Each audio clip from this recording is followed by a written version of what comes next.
Hello student, स्वागत है आपका एजे क्लासरूम में। इस लेक्चर में हम लोग LMTD यानी logarithmic mean temperature difference for parallel flow heat exchanger के लिए फॉर्मूला डिराइव करने वाले हैं। देखिए, सबसे पहले हमें अरेंजमेंट समझने की ज़रूरत है कि आखिर पैरेलल फ्लो हीट एक्सचेंजर का अरेंजमेंट होता क्या है। देखिए, ये जो स्ट्रक्चर होता है ना, जो कि आपके सिलेबस में है AK2 में, वो स्ट्रक्चर होता है एनुलस स्ट्रक्चर। एनुलस मतलब ANNULUS। आप HMT की लैब में भी आप इसको देख सकते हैं। स्ट्रक्चर ऐसा होता है कि जैसे मेरे पास ये एक ट्रांसपेरेंट पेन है। इस पेन में देखा जाए तो इसमें दो पाइप हैं। एक पाइप जो कि अंदर है, जिसे मैं रिफिल कहूँगा। इस पाइप के अंदर भी फ्लूइड फ्लो करता है, और साथ ही साथ ये जो सिलेंडर है, ये जो पाइप है, इसके अंदर भी क्या कर सकते हैं, यानी इस रिफिल के सराउंडिंग में फ्लूइड फ्लो कर सकता है। तो इस तरीके से दो पाइप का एक अरेंजमेंट होता है, जिसमें कि एक पाइप अंदर होता है, एक पाइप बाहर होता है। दोनों पाइप से हीट फ्लो किया जाता है। अब देखिए, यहां पर जो अरेंजमेंट बनाया गया है वो क्या है, उसको समझते हैं। देखिए, यहां पर मैंने अरेंजमेंट दिखाया हुआ है कि अंदर ये एक पाइप है, जिसके अंदर मैं हॉट फ्लूइड को फ्लो कर रहा हूं। जब हॉट फ्लूइड इंटर करता है उस वक्त इसका टेम्परेचर TH1, और जब ये एग्जिट होता है तो उस वक्त इसका टेम्परेचर TH2। ये टेम्परेचर में डिफरेंस क्यों आया, अभी हम लोग समझेंगे। इसके इस पाइप यानी हॉट फ्लूइड के पाइप के सराउंडिंग में बाहर वाले पर क्या है, एक और पाइप है जिसमें कि कोल्ड फ्लूइड होला है। आप ऐसे समझिए कि ये हमारे पेन का रिफिल है और ये उसके सराउंडिंग का कवर है। तो अंदर वाले रिफिल के अंदर हॉट फ्लूइड फ्लो हो रहा है और उसके सराउंडिंग वाले पाइप में कोल्ड फ्लूइड फ्लो हो रहा है। अब जो कोल्ड फ्लूइड का एंट्री का टेम्परेचर है वो है TC1 एंड एग्जिट टेम्परेचर है TC2। ऑब्वियसली यहां पर हॉट फ्लूइड से कोल्ड फ्लूइड की तरफ हीट का ट्रांसफर होगा, क्योंकि दोनों में बहुत ज्यादा टेम्परेचर का डिफरेंस होगा। जब ये heat transfer from hot fluid to cold fluid होगा तो ड्रास्टिकली इसका टेम्परेचर क्या होगा, धीरे धीरे डिक्रीज करता जाएगा, और डिक्रीज करते करते वो TH2 पहुंच जाएगा। यानी हम ये कह सकते हैं कि TH1 is greater than TH2 and also TC2 is greater than TC1, क्योंकि TC1 से जब फ्लूइड इंटर किया कोल्ड फ्लूइड, उसने बीच में हीट को गेन किया है, और हीट गेन करने के बाद उसका टेम्परेचर इंक्रीज करके TC2 हो गया। अब देखिए, इसको हम लोग क्या करते हैं, यहां पर टेम्परेचर वर्सेस एरिया के डायग्राम में हम ड्रॉ करते हैं कि आखिर टेम्परेचर में वेरिएशन हो कैसे रहा है। अगर देखा जाए ये जो डायग्राम है, इसमें क्या करते हैं, जैसे जैसे एक्स एक्सिस पर हम लोग आगे बढ़ रहे हैं, ये कहलाता है कि यहां पर जैसे हम पाइप के लेंथ में आगे बढ़ते जा रहे हैं। तो ऑब्वियसली जो टेम्परेचर जो स्टार्ट में हॉट फ्लूइड का था TH1, वो क्या कर रहा है, वो डिक्रीज करते करते पहुंच गया TH2 तक। और ऐसे ही यहां पर जो टेम्परेचर इनपुट में कोल्ड फ्लूइड का था, वो पहले देखिए टेम्परेचर कम होगा और वो इंक्रीज करते करते पहुंच जाएगा TC2। तो इस तरीके से ग्राफ प्लॉट किया जाता है। अब इसमें देखिए नोटिफिकेशन क्या क्या है, कौन किसको रिप्रेजेंट करता है, उसको समझते हैं। अभी तक आपने 4 टेम्परेचर के बारे में जान लिया, TH1, TH2, TC1 and TC2। अब ये जो लेफ्ट फेस का टेम्परेचर है, यानी कि एंट्री पॉइंट का टेम्परेचर जो है, हॉट फ्लूइड और कोल्ड फ्लूइड, इन दोनों का जो टेम्परेचर का डिफरेंस है उसको हम यहां पर रिप्रेजेंट करते हैं θ1 से। ऐसे ही जो एग्जिट का टेम्परेचर है, यानी हॉट फ्लूइड का टेम्परेचर TH2 और कोल्ड फ्लूइड का टेम्परेचर TC1, ये दोनों का जो डिफरेंस होगा उसको हम लोग कहेंगे θ2। तो आपको क्लियर हो गया होगा θ1 क्या है और θ2 क्या है। अब हमने क्या किया है कि इस पूरे पाइप में एक छोटा सा एलिमेंटल एरिया हमने कंसीडर कर लिया। ये डॉटेड पॉइंट से जो दिख रहा है, ये एक एलिमेंटल एरिया है। इस एलिमेंटल एरिया से हॉट फ्लूइड से कोल्ड फ्लूइड की तरफ DQ हीट ट्रांसफर हो रहा है। सिर्फ इस एलिमेंटल एरिया से हम इसी DQ की हेल्प से पूरे के पूरे पाइप के एरिया को इंटीग्रेट करके टोटल हीट ट्रांसफर फाइंड करने वाले हैं। अब यहां पर देखिए, किसी एट ए टाइम उसका जो टेम्परेचर है हॉट फ्लूइड का TH है, और वैसे ही कोल्ड फ्लूइड का टेम्परेचर TC है। इन दोनों के टेम्परेचर डिफरेंस को हम कह देंगे θ1। जैसे यहां पर θ1 कहा था, जैसे यहां θ2 कहा था, इसको कह देंगे θ। अब एक बात देखिएगा, अगर ये फ्लूइड, ये जो कोल्ड हॉट फ्लूइड है, ये हॉट फ्लूइड जब इस एलिमेंटल एरिया में ट्रेवल कर रहा, तो देखिए जैसे एलिमेंटल एरिया यहां से यहां के बीच में, यहां से लेकर के यहां तक है, तो जब यहां पर है तो उसका टेम्परेचर TH, और जब यहां पर है तो ऑब्वियसली TH से कम होगा। यानी इस एरिया में ट्रेवल करने में जो इसका टेम्परेचर में डिक्रीमेंट हुआ, कम हुआ, वो कम कितना हुआ, DTH। मैं इसको ऐसे भी कह सकता हूं कि जो हॉट फ्लूइड है वो कूल हुआ, यानी ठंडा हो रहा होगा, कूल हुआ, कितना टेम्परेचर, DTH। ऐसे ही आप कह सकते हैं कि जो कोल्ड फ्लूइड हुआ, हीटेड किया गया, गर्म किया गया, कितने टेम्परेचर से, DTC। ये कितनी देर में है, सिर्फ इस एलिमेंटल एरिया के लिए किया गया है। ठीक है, तो चलिए अब लोग ये डायग्राम हम लोग समझ चुके हैं। अब आइए स्टार्ट करते हैं। तो इस एलिमेंटल एरिया DA के लिए जो हीट का ट्रांसफर हो रहा, चलिए मैं यहां लिख देता हूं, ये जो एलिमेंटल एरिया DA है, इसमें जो हीट का ट्रांसफर हो रहा है, मैंने उसको लिखा है कि let us consider N elemental area DA of the heat exchanger, rate of flow of heat through this area. तो मैंने क्या किया है कि इस एरिया से कितना हीट का ट्रांसफर हो रहा है वो लिखा है dq is equal to U into DA into TH minus TC। U क्या है, ओवरऑल हीट ट्रांसफर कोफिशिएंट, हम जानते हैं फॉर्मूला क्या होता है, UA डेल्टा T होता है, टेम्परेचर डिफरेंस। तो U overall heat transfer coefficient, DA यानी कि जिस एलिमेंटल एरिया से हीट का ट्रांसफर हमने कंसीडर किया है, और साथ ही साथ क्या है, टेम्परेचर डिफरेंस, किसमें, कहां से हीट ट्रांसफर हुआ, कहां तक हुआ, यानी हॉट फ्लूइड से TH से TC तक हीट का ट्रांसफर हुआ, इसको हमने यहां पर लिख दिया। अब ये तो देखिए मैंने ओवरऑल हीट ट्रांसफर कोफिशिएंट के टर्म में लिखा है, तो मैं कह दूंगा इसको इक्वेशन फर्स्ट। अब जैसा कि इस एलिमेंटल एरिया की बात की जाए जिसमें कि हीट ट्रांसफर हो रहा है DQ, इस वक्त देखा जाए जो हॉट फ्लूइड है वो कूल किया जा रहा है, तो मैं लिख सकता हूं in elemental area hot fluid is cooled by DTH। कितना टेम्परेचर कूल किया गया, DTH। जैसे मैं कहूं किसी बॉडी का टेम्परेचर 80 डिग्री था, वो ठंडा होकर के हो गया 70 डिग्री, तो कोई कह सकता है कि this hot body is cooled by 10 degree centigrade, है ना। तो वैसे मैंने कह दिया, और वैसे क्या होगा, एंड क्या होगा, हॉट फ्लूइड की बात की थी, अब कोल्ड फ्लूइड कह देते हैं, cold fluid is heated bye DTC। जब ये गर्म हुआ तो इसके टेम्परेचर में DTC टेम्परेचर का डिफरेंस आया और उसमें DTH क्या आया। अच्छा एक बात और, जितना हीट इस हॉट फ्लूइड ने लॉस किया उतना ही हीट इस कोल्ड फ्लूइड ने गेन किया, क्योंकि इसके डेरिवेशन में फर्स्ट ऑफ ऑल सबसे पहला अजम्पशन हम लोग जानते हैं जो बुक में है वो ये है कि कहीं से भी हीट का या एनर्जी का लॉस नहीं हो रहा है ना, ये पूरा का पूरा कंजर्व है। इसका मतलब हम लिख सकते हैं कि DQ इज इक्वल टू, अब देखिए फॉर्मूला क्या होता है हीट लॉस का, MC डेल्टा T। तो हॉट फ्लूइड की बात करें तो ये होगा MH mass flow rate of hot fluid into CPH specific heat of hot fluid into delta T, ये नहीं होगा DTH इक्वल टू इतना ही हीट तो उसने गेन किया, किसने, कोल्ड फ्लूइड ने। तो हम लिखेंगे MC CPC इंटू DTC। ये किसके लिए लिखा मैंने, कोल्ड फ्लूइड के लिए। अब एक बात और समझिए, यहां पर जब हम हीट लॉस लिखते हैं तो क्या करते हैं, उसे नेगेटिव साइन के साथ इंडिकेट करते हैं, तो यहां पर नेगेटिव लिखेंगे। अब एक बात और समझिएगा, मैं जब HMT में स्टार्ट में पढ़ाता हूं, मैं कहता हूं अगर टेम्परेचर डिफरेंस यानी डेल्टा T हो, अगर आप उसको एक्सपेंड करके लिखें और आप उसकी वैल्यू लिखें हाइयर माइनस लोअर, तो आपको बाहर माइनस लगाने की जरूरत नहीं है। लेकिन अगर आप सिर्फ DTH या डेल्टा T लिखेंगे तो उसका सीधा सा मतलब होता है final minus initial, final temperature minus initial temperature.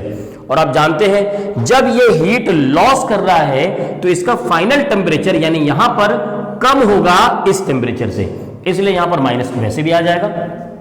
Clear हो गया होगा। अब यहां से देखिए हम इसको क्या कर सकते हैं, यहां से हम DTH की वैल्यू लिख सकते हैं, कैसे, DTH इज इक्वल टू, ये इसके नीचे आ जाएगा, ये हो जाएगा DQ अपॉन MH CPH, और ये माइनस में होगा। यहां पर हम लिख सकते हैं minus D Q upon capital C H. ये कैपिटल सी एच क्या है अभी मैं बताऊंगा आपको। ऐसे ही डी क्यू को इसके इक्वल कर दीजिए। तो मैं क्या करूंगा, जब इसके इक्वल करूंगा तो मैं लिख सकता हूं डी टी सी की वैल्यू, ये इसके नीचे आएगा तो ये हो यहां पर हो जाएगा, it will becomes M C C P C.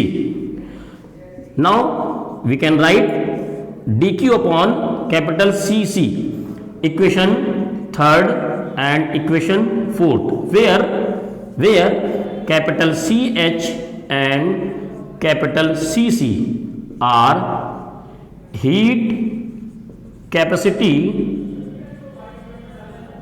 of hot fluid and cold fluid। तो ये दोनों टर्म क्या है, कैपिटल सी एच और कैपिटल सी सी, ये हॉट फ्लूइड और कोल्ड फ्लूइड का हीट कैपेसिटी है। अब देखिए यहां पर क्या कर सकते हैं हम, इक्वेशन थर्ड से फोर्थ को जरा माइनस करके देखते हैं। Now subtract equation third from equation fourth from equation third. तो लेफ्ट से लेफ्ट में माइनस कर दीजिए, राइट से राइट में कर दीजिए। तो यहां पर क्या हो जाएगा, D T H minus D T C, ये हो गया इक्वल टू, यहां पर ऑलरेडी पहले तो माइनस है ही, तो D Q upon C H minus D Q upon C C. Minus common ले लेते हैं यहां से, ये आ जाएगा माइनस, और डी क्यू भी कॉमन ले लेते हैं। तो देखिएगा जब यहां माइनस डी क्यू कॉमन ले लिया तो यहां आ जाएगा 1 अपॉन कैपिटल सी एच, और यहां पर देखिए माइनस है ना, अगर हम माइनस से यहां माइनस लगाएंगे तो प्लस आ जाएगा, यानी यहां होगा प्लस 1 अपॉन सी सी। जब हम इसको एक्सपेंड करेंगे तो ये वैल्यू यही आएगी। अब देखिए यहां से हम क्या कर सकते हैं, यहां से हम डी क्यू जो वैल्यू आ रही है, देखिए ये क्या आ गया, d T H minus D T C is equal to minus D q. क्या हम माइनस डी क्यू की वैल्यू यहां से उठा करके पुट कर सकते हैं, ये वैल्यू यहां पुट कर देते हैं। तो यहां पर देखिए क्या आ जाएगा, D T H minus D T C is equal to minus, ये वैल्यू है U D A T H minus T C in bracket 1 upon C H plus 1 upon C C. अब देखिए एक वैल्यू यहां पर हमें दिख रही है, जिसे हम पुट कर सकते हैं, जो कि मैंने आपको पहले ग्राफ में समझाया था इस फिगर में। देखिए d T H minus D T C क्या ले सकते हैं, डी थीटा, और साथ ही साथ ये जो वैल्यू है ना T H minus T C, T H minus T C को हम लिख सकते हैं थीटा। तो चलिए वैल्यू पुट कर देते हैं यहां पर। तो यहां it will now becomes sorry d theta, देखिए थीटा और क्यू में जरा डिफरेंस लिखिएगा सही से, d theta is equal to minus U D A into theta and 1 upon C H plus 1 upon C C. ठीक है, अब देखिए यहां पर एक इंटीग्रेशन का मामला बन रहा है। अगर हम पूरे एरिया के लिए फाइंड करें तो चलो थीटा को जरा इधर लेके आते हैं, तो ये हो जाएगा d theta upon theta minus U D A 1 upon C H plus 1 upon C C. आप इतना पहले नोट कीजिए, उसके बाद हम लोग आगे बढ़ते हैं। ठीक है, नोट कर लीजिए आप लोग पहले इसको।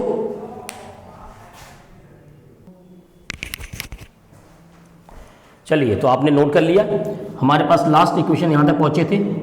हमें देखिए करना क्या है, मैं एक जो है रफ फिगर आपको यहां बना के दिखा देता हूं। इस तरीके से हमारा सिस्टम था, यहाँ थीटा 1 थीटा 2 आपकी कॉपी में बना होगा। हम क्या करेंगे, ये एलिमेंटल एरिया डी ए के लिए था। अगर इसको मैं एंट्री कंडीशन और एग्जिट कंडीशन के बीच में क्या करूं, इंटीग्रेट कर दूं, है ना। तो now integrate above equation between inlet and outlet. देखिए इनलेट क्या है, यहां पर इस पाइप का एरिया कितना है, 0, और यहां पर पहुंचने पर एरिया कितना हो रहा है, कैपिटल ए, यानी टोटल एरिया आ गया। तो पहली बात तो एरिया में वेरिएशन है 0 से a तक। दूसरी बात यह है थीटा में वेरिएशन क्या है, यहां था थीटा 1 और यहां था थीटा 2। तो जैसे देखिए इसको इंटीग्रेट करेंगे तो integration D theta upon theta 1 से लेकर 2 तक, और इसको इंटीग्रेट करना है तो इसलिए तो कांस्टेंट, इसको इधर ले आइए, तो minus 1/CH plus 1/CC integration 0 to capital A U into dA। अब देखिए यहां पर जो इंटीग्रेशन होगा ये log के फॉर्म में आ जाएगा, है ना, क्योंकि 1/, में है तो ये log बेस E आएगा और log बेस E θ2 माइनस θ1 आएगा। तो log A माइनस B को हम क्या लिखते हैं, log A/B, यानी log A minus log B को क्या लिखते हैं, log A/B। तो यहां पर ये आ जाएगा ln θ2 बाई θ1। फिर से मैं बता रहा हूं, यहां पर जब इंटीग्रेट करेंगे 1/θ है वो इंटीग्रेट करके हो जाएगा log बेस E θ। जब लिमिट रखेंगे तो ये बन जाएगा log base E θ2 minus log base E θ1। अब क्या करेंगे, जब log A minus log B होता है उसको लिख सकते हैं log A/B। मैंने लिख दिया, चूंकि बेस E है इसलिए हम यहां पर ln लिख सकते हैं इसको। नाउ यहां पर देखिए इंटीग्रेट होकर के यहां पर हो जाएगा A, तो ये बन गया UA 1/CH प्लस 1/CC। ये इक्वेशन, इसको कह देते हैं हम लोग इक्वेशन 4th। अच्छा 3rd 4th तो हो चुका था ना, चलो 5th कह देते हैं इसको। इक्वेशन आप अपने हिसाब से अरेंज कर लीजिएगा। अब हमें करना क्या है, हमें 1/CH और 1/CC की वैल्यू लेकर के आनी है। कहां से लेकर आएंगे समझिएगा। देखिए ये पूरे इस कंडीशन को देखा जाए पूरे फिगर को, तो यहां पर टेम्परेचर था TH1, यहां था TC1, TH2 और TC2। मैं कहूं कि जितना हीट टोटल इस फ्लूइड ने लॉस किया है उतना ही हीट इस कोल्ड फ्लूइड ने गेन किया है। तो क्या मैं यहां से लिख सकता हूं Q is equal to MHCpH TH1 minus TH2 is equal to MCCpC TC2 minus TC1। अब आप कह सकते हैं सर आपने यहां माइनस क्यों नहीं लगाया, ये भी तो हीट लॉस है, क्योंकि मैंने टेम्परेचर डिफरेंस में हायर माइनस लोअर लिखा है। अगर मैं इसको डेल्टा TH लिखता तो मुझे यहां माइनस लगाना पड़ता, क्योंकि डेल्टा T की वैल्यू क्या होती है, फाइनल माइनस इनिशियल, और फाइनल यहां पर TH2 है, ठीक है, इसलिए मैं यहां पर माइनस नहीं लगा रहा हूं। चलिए यहां से हम क्या लिख सकते हैं, Q इज इक्वल टू, इसको भी वैसे ही हीट कैपेसिटेंस के फॉर्म में लिख दीजिए, TH1 minus TH2 sorry H2 equal to CC TC2 minus TC1। यहां से देखिए हम क्या कर सकते हैं, कैपिटल CH को इधर लेके आए तो ये आ जाएगा 1/CH, और Q को इधर लेके जाएं तो ये TH1 minus TH2 upon Q, ये एक वैल्यू आ गई 1/CH की। ऐसे ही इसको इसके इक्वल करेंगे तो यहां आएगा 1/CC TC2 minus TC1 upon Q, इसको इसके इक्वल करने पर देखिए 1/CH और 1/CC की वैल्यू हमारे पास आ चुकी है। इसको पुट कर देना है इक्वेशन 5th में, है ना। तो substitute above value in equation 5th। देखिए यहां पर क्या था already, ln θ2 upon θ1 equal to minus UA, value put करते हैं, CH की वैल्यू क्या है, TH1 minus TH2 upon Q minus, या अच्छा सॉरी प्लस है, TC2 minus TC1 upon Q, ठीक है। देखिए Q यहां पर LCM ले लेंगे, सेम है तो क्या होंगे, दोनों ऐड हो जाएंगे। Q को मैं यहां बाहर भी कर लेता हूं, तो एक काम करते हैं ln θ2 अपॉन θ1, और मैं Q को बाहर ले आया UAQ, और साथ ही साथ मैंने इस माइनस से इसमें मल्टीप्लाई कर दिया, तो माइनस से मल्टीप्लाई करें क्या बन जाएगा, minus TH1 plus TH2 minus TC2 plus TC1, ये वैल्यू आ गई, ठीक है। आपको क्लियर दिख रहा होगा किस तरीके से इसको किया गया। अब देखिए यहां पर हम क्या करेंगे, एक कॉम्बिनेशन बनाएंगे। कॉम्बिनेशन किसका बनाना है वो समझिएगा। हमारे पास इस फिगर में लेफ्ट साइड में था θ1 की वैल्यू, क्या था, θ1 मैं साइड में यहां पर लिख दे रहा हूं, इसको नोट नहीं करना है। θ1 था TH1 माइनस TC1, सॉरी हाँ ये TC1, और θ2 था TH2 माइनस TC2, जो फिगर अभी मैंने यहां बनाया था उसके राइट में ये वैल्यू थी। ये कॉम्बिनेशन मुझे ऐसा ही लेके आना है। यहां पर मुझे लाना है θ2, यहां पर लाना होता है θ1। तो θ2 क्या लाना है, TH2 माइनस TC2। TH2 को पहले करो और TC2 को इसके साथ कर दो। तो देखिए मैं इसको करूंगा ln θ2 upon θ1 is equal to UA upon Q और थीटा में डिफरेंस अच्छे से लिखिएगा आप लोग। अंदर मुझे क्या लाना है, TH2 माइनस TC2। तो मैं इसको पहले कर देता हूं। तो देखिए TH2 और TC2 को एक साथ कर दिया, ये दोनों एक साथ हो गए, माइनस θ1 लाना है। θ1 क्या है, TH1। तो यहां पर देखिए TH1 माइनस TC1। देखिए जब आप ब्रैकेट ओपन करेंगे ना तो माइनस TH1 हो जाएगा और प्लस TC1, वो चीज यहां पर होगी। देखिए प्लस TC1 है और माइनस TH1 है, तो वो सही लिखा हुआ है। अब देखिए हम इसकी जगह लिख सकते हैं θ2, इसकी जगह लिख सकते हैं θ1। यहां से हो जाएगा ln θ2 by θ1 is equal to UA upon Q, और यहां आ गया θ2 माइनस θ1। देखिए Q क्या लिख सकते हैं, Q UA θ2 minus θ1 upon ln θ2 upon θ1। ये एक फॉर्मूला आ गया। इस फॉर्मूले को ऐसे भी लिख सकता है UA θm, UA θm, where θm is equal to θ2 minus θ1 upon ln θ2 upon θ1। इस θm को ही कहते हैं लॉगरिथमिक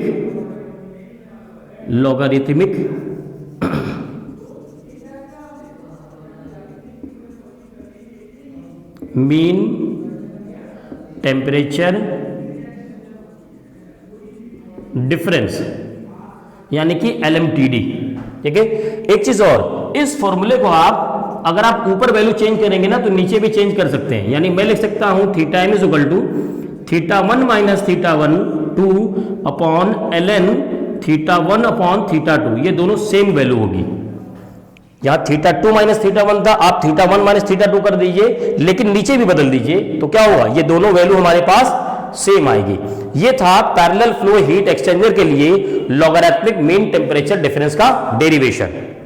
ओके, थैंक यू।